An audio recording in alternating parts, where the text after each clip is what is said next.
Hello everyone, welcome back to Goettl Homeowner Tips. I'm Eric Guyton. Today we're tackling common but often unnoticed issue, duct leaks.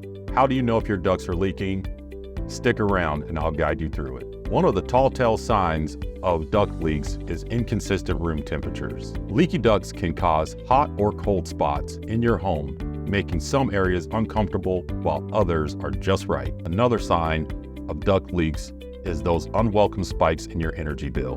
When your ducts are leaking, your heating and cooling system has to work overtime to compensate, resulting in high energy costs. Sometimes your ears can clue you in. Leaky ducts can create unusual whistling or rattling noises when your HVAC system is running. Finally, you can visually inspect your ductwork. Look for visible gaps, disconnected joints, or even dust and debris accumulating around your ducts. And there you have it, homeowners. Knowing if your ducts are leaking is all about paying attention to the signs.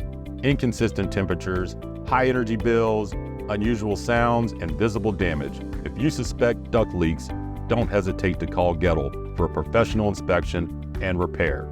We're here to help.